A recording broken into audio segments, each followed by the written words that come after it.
السلام عليكم ورحمة الله وبركاته. اليوم جيتكم بحاجة جديدة وحاجة مختلفة. اليوم جبت لكم واحد لاستيس راها دايرة حالة، راها دايرة ترند عبر مواقع التواصل الاجتماعي في كواي أو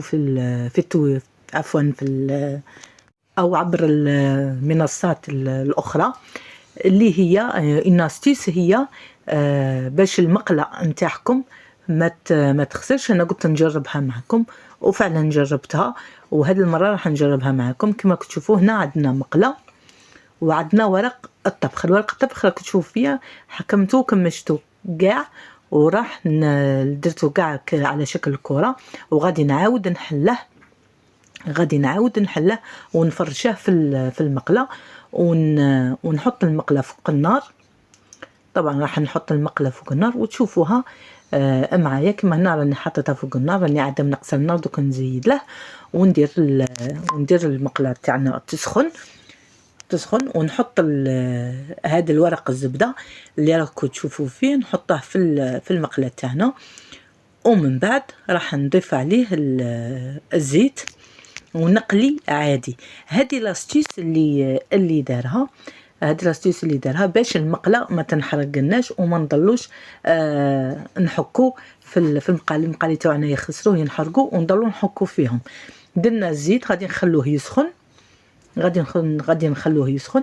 وحتى طريقه شابه، حتى الزيت اللي يبقى ما تشربش الزيت بزاف،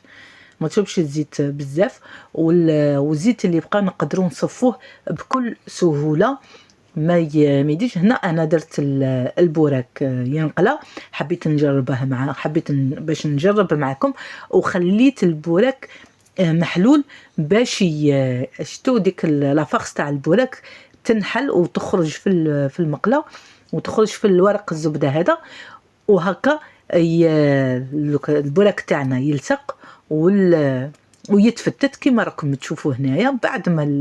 بعد ما قليتها، هذه هي النتيجه نتاعها.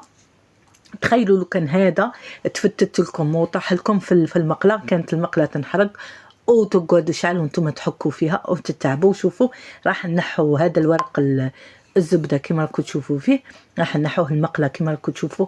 تقولي ما درتهاش كاع فوق النار وما درتهاش كاع فوق النار وما قليتش فوقها كما راكم تشوفوا. الزيت ولا الزيت اللي كان تحت قعد كما هو صافي. وراح نصفي معكم طبعا الزيت الاخر كما كنت تشوفوها، ولا هنايا كنت صفيته، هنا راني صفيته.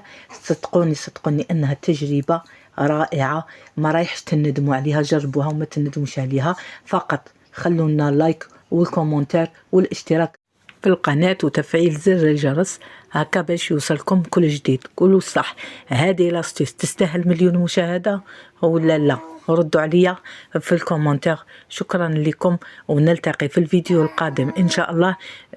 يكون وصفة ولا تدبيرة واحدة اخرى. مع